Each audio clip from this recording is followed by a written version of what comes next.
Okay, so this lesson is a lesson on doing fillet and chamfer.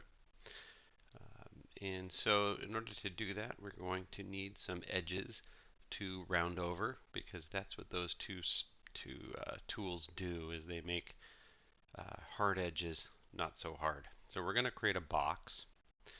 And when we make a box, I will make a few of them. So I'll just start up here and I'll type 25 for 25 millimeters, hit tab, 25 for the width, hit enter, and then choose 25 for the height, hit enter. As a quick shortcut, we're going to need 5 of these cubes. So we're going to go to the move and copy tool, and you place kind of your movement thingy on one of the points on the object. I'll just choose the top center, and then I'll hit create copy, and I'll drag it over. Then you hit OK. Then you do move and copy, same thing.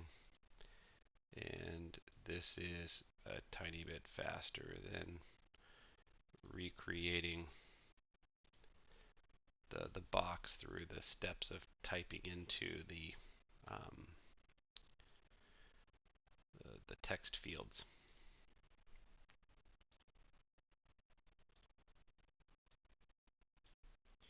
Okay, there's 5 cubes. So the first tool that we are going to play with is called the fillet tool, and the fillet tool will round over edges. First, when you want to select things to be filleted, you have a few different options.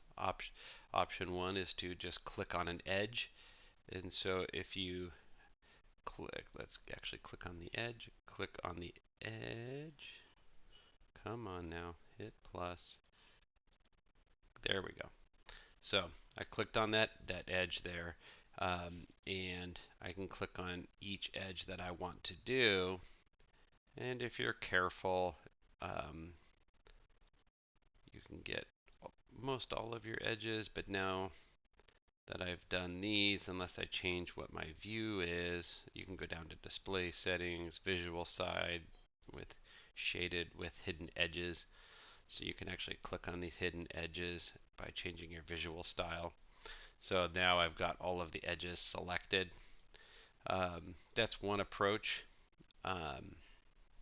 I find that to be pretty tedious clicking on all those edges. It's also prone to error because you can click on edges that you might not want.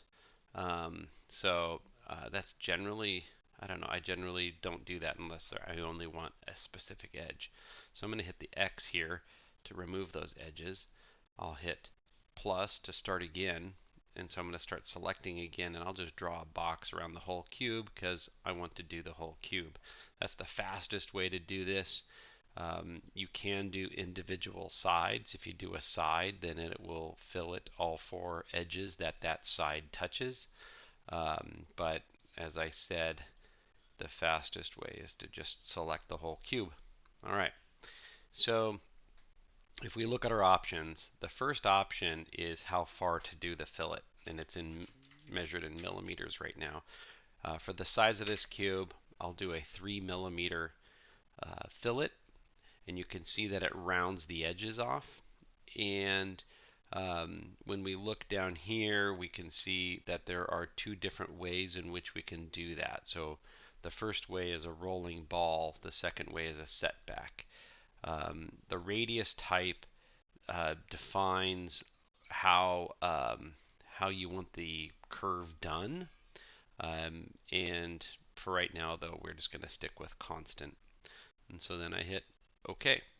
And now this cube is filleted and it's round on all the edges. I'm going to change my visual style to not show those hidden edges. Actually, I'll do visual style shaded with visible edges. All right.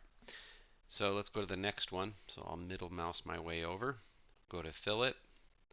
I'm going to select the whole cube. And again, I'll do 3 millimeters. And I will switch it to setback. And now you can see that the corner type looks different in these two. Which one you choose depends on what you're trying to go for and what you like visually. It's up to you. Now, um, those are rounded ways to make square corners not square. You can do so in an angled way. That's called a chamfer. So when you select chamfer, it's underneath the modify menu. It's not up on the shortcut. We'll select this cube, and again we'll do 3 millimeters, and you can see that it gets this angled look with a triangle in the corner. So that's one way to how to do a chamfer. In the next one, we will do this, select 3 millimeters, and now we'll go down to the corner type and change it to miter. And when you do that, now you get this three-edged approach to the corners. So it's actually kind of pokey on the corners, it pokes out a tiny bit. And but other than that, it's kind of the same as the other one.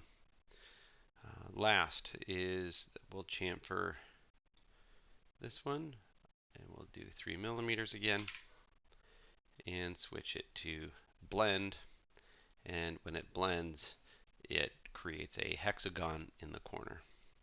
So that gives you 5 different ways to round off edges. The thing to pay attention to is that fillets and chamfers don't have to work in on outside edges like this. Let's create a box. We'll choose this plane. Escape. I don't want to do that plane.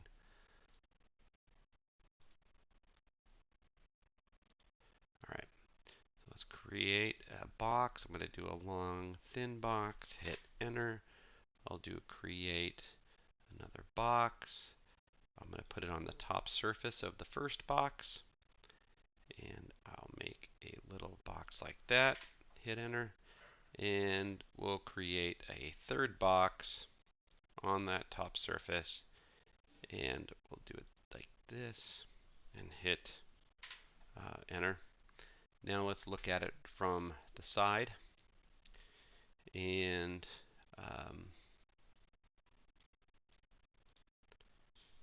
all right. And this cube is in the way. So let's hide that cube. Which one is that? That is number 3. All right. So now we've got these two inside edges that you can see here. So we'll do a fillet, and I'm just going to pick this edge because that's the only edge I want, and I can round it off like that.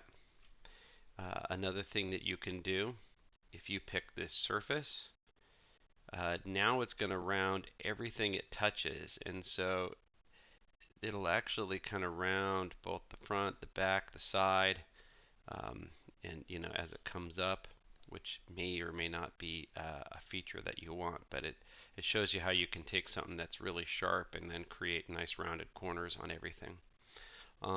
If we were to do a chamfer, we can try. This one's got an overhang the way I did it. I don't know if that one. Oh, it's funny. Yeah, you got to be real careful when you select faces, because if it chains faces, it'll follow all the way along. Let's go back to that fillet actually and undo it, and we'll just do one like that. All right. So then the next one we'll do is a chamfer. So we'll modify chamfer, click this edge here, and you can see how it creates an angled edge rather than a rounded one. And so these are nice because they actually make these little corners stronger, and if you're doing something functional in 3D modeling, then that's the way to go.